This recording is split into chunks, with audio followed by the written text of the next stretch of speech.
Estudo do profeta Oséias, as duas casas de Israel. A doutrina das duas casas de Israel está presente nas Escrituras. Ela é comunicada pelos profetas. Nesta aula, vamos dar atenção ao profeta Oséias, compreender sua mensagem para a época e sua revelação para o final dos dias. Se você gosta do nosso trabalho, não deixe de curtir nossos vídeos. Ajude esse canal a crescer e continuar ensinando a mensagem das Escrituras. Introdução ao livro. Oséias escreveu no 8º século a.C., segundo as datas dos reinados dos reis mencionados no capítulo 1, durante o mesmo período do ministério de Amós, Isaías e Miqueias. Ele fala sobre o povo que se achava bem e próspero, mas estava se apodrecendo por causa da idolatria, imoralidade e injustiça. Destes quatro, Amós e Oséias profetizaram principalmente para Israel, e Isaías e Miqueias pregaram mais para Judá. Oséias viveu nos últimos dias do reino de Israel. Devido a séculos de pecado, o povo estava chegando ao final. A infidelidade espiritual do povo é comparada ao pecado de adultério. Informações gerais. O nome Oséias quer dizer salvação, salvo. O casamento de Oséias com Gomer representa a relação de Deus com seu povo Israel. Gomer teve 3 filhos. Nosso estudo se inicia com base no primeiro capítulo de Oséias, onde o Senhor ordena ao profeta que se case com uma mulher adúltera. Ao passo que o tempo passa, Gomer gera seus filhos. Vamos observar que o nome das crianças mostra a condição dos israelitas diante de Deus. O Senhor julga o seu povo, mas ainda ele faz promessas de restauração. Texto base. Quando o Senhor começou a falar por meio de Oséias, o Senhor lhe disse: Vá, tome uma mulher adúltera e seus filhos da infidelidade, porque a nação é culpada do mais vergonhoso adultério para afastar-se do Senhor. Por isso ele se casou com Gomer, filha de Diblaim. Ela engravidou e lhe deu um filho. Então o Senhor disse a Oséias: Dê a ele o nome de Jezreel, porque logo castigarei a dinastia de Jeú por causa do massacre ocorrido em Jezreel, e darei fim ao reino de Israel. Naquele dia quebrarei o arco de Israel no vale de Jezreel. Gomer engravidou novamente e deu à luz uma filha. Então o Senhor disse a Oséias: Dê a ela o nome de Lo-ruama, pois não mais mostrarei amor para com a nação de Israel, a ponto de perdoá-la.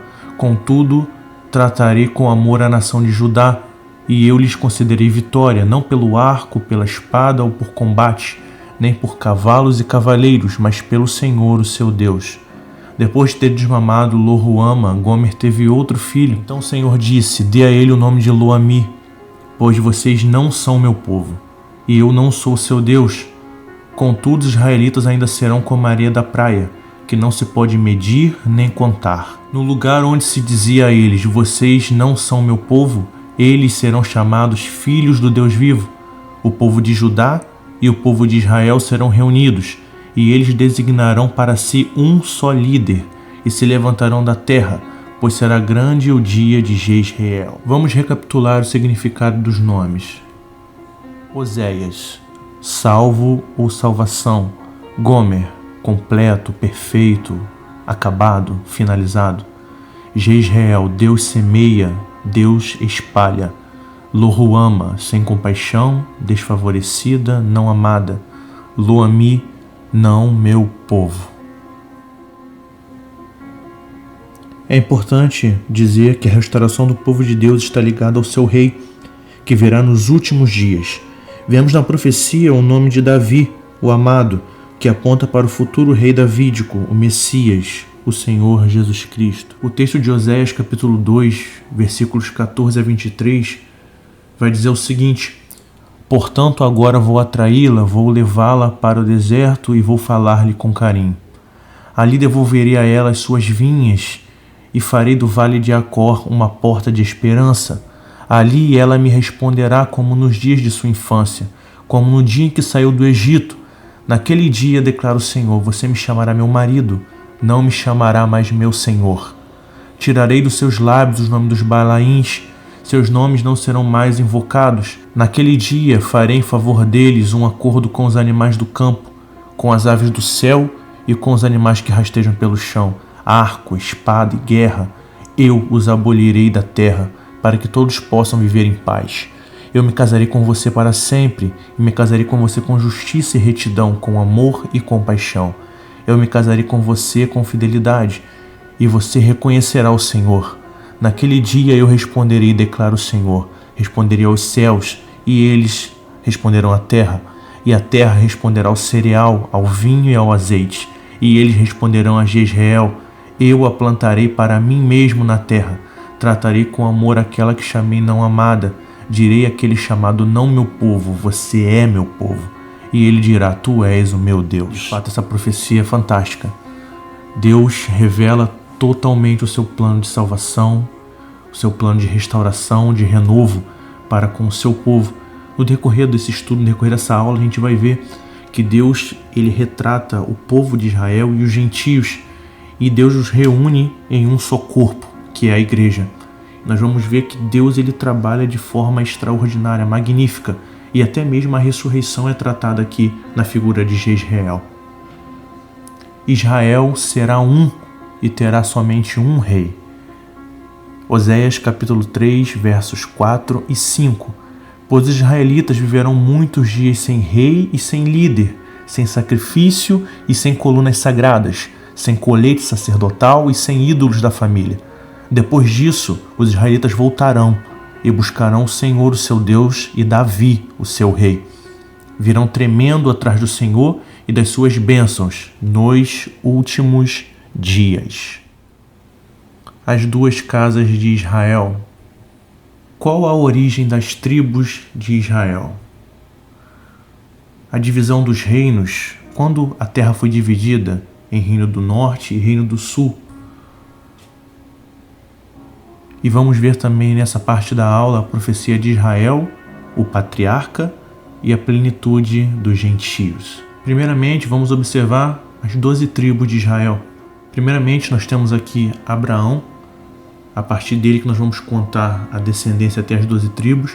Abraão gera Ismael, através da obra da carne, através de Sara, que entregou a sua escrava Agar para gerar Ismael. Mas a gente vai ver que Ismael perde a primogenitura para Isaac, que é o filho da promessa, o verdadeiro herdeiro de Abraão. Isaac, por sua vez, tem 2 filhos, Esaú e Jacó. Mais uma vez o primogênito perde esse direito. Esaú, quando vende o seu direito de primogenitura a Jacó por um prato de lentilhas, e Jacó, sendo o filho mais novo, assume como também herdeiro dessa promessa. A partir daí nós temos os 3 patriarcas principais, Abraão, Isaque e Jacó, que recebe o nome de Israel. E a partir de Israel, que tem os seus filhos, nós teremos as 12 tribos de Israel: Ruben, Simeão, Levi, Judá, Dan, Naftali, Gade, Asser, Issacar, Zebulon, José e Benjamim. A partir de José nós temos uma porção dobrada. Ruben também perde a primogenitura por se deitar com a concubina de seu pai, e essa primogenitura passa a José, o filho mais velho de Raquel. E José tem 2 filhos, Efraim e Manassés, que recebem essa porção da primogenitura. Vamos à divisão dos reinos. Na tabela, ao lado esquerdo, nós temos Israel como reino do norte e Judá como reino do sul. Israel continha 10 tribos, com a capital em Samaria, e a adoração era executada em Dan e Betel. Já Judá tinha somente 2 tribos, a própria Judá e Benjamim, e a capital em Jerusalém. A adoração era feita no templo. Israel teve 9 dinastias diferentes, 19 reis, e todos foram injustos. Duração de cerca de 240 anos.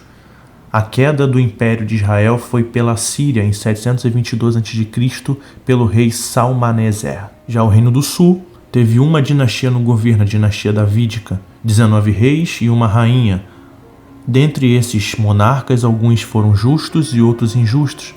A duração foi cerca de 359 anos. A queda ocorreu pela Babilônia em 587 a.C., pelo governo do rei Nabucodonosor. A profecia de Israel. A Bíblia nos relata que Deus revela o final pelo começo. A partir desta premissa, vamos analisar a bênção dada pelo patriarca Jacó e seus netos Efraim e Manassés. Texto base, Gênesis 48, do verso 11 ao 14. E Israel disse a José: nunca pensei que veria sua face novamente, e agora Deus me concede ver também os seus filhos. Em seguida José os tirou do colo de Israel e curvou-se com o rosto em terra.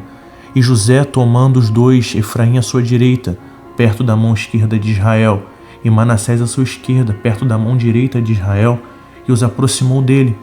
Israel, porém, estendeu a mão direita e a pôs sobre a cabeça de Efraim. Embora este fosse o mais novo, e cruzando os braços pôs a mão esquerda sobre a cabeça de Manassés, embora Manassés fosse o filho mais velho. O que isso significa? Quando José viu seu pai colocar a mão direita sobre a cabeça de Efraim, não a gostou. Por isso pegou a mão do pai a fim de mudá-la da cabeça de Efraim para a de Manassés. Ele disse: não, meu pai, este aqui é o mais velho, põe a mão direita sobre a cabeça dele. Mas seu pai recusou-se e respondeu: eu sei, meu filho, eu sei. Ele também se tornará um povo, também será grande. Apesar disso, seu irmão mais novo será maior do que ele, e seus descendentes se tornarão muitos povos. Esse texto de Gênesis também é muito interessante, porque Jacó, inspirado pelo Espírito de Deus, abençoa seus netos, Efraim e Manassés. Sendo que não era costume, a bênção viria sobre o primogênito, mas, inspirado por Deus, Jacó abençoa Efraim, sendo o filho mais novo, dizendo que Efraim seria uma multidão de povos, a plenitude dos gentios. O termo dito por Israel na profecia anteriormente citado na língua original é Melo Ha-Gorim.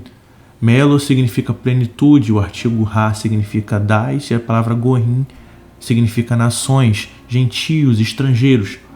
Então esse texto de Gênesis lê-se literalmente assim: os descendentes de Efraim se tornarão a plenitude das nações, a plenitude dos povos. Na carta aos Romanos, vamos perceber que Paulo utiliza as palavras de Oséias em favor dos gentios.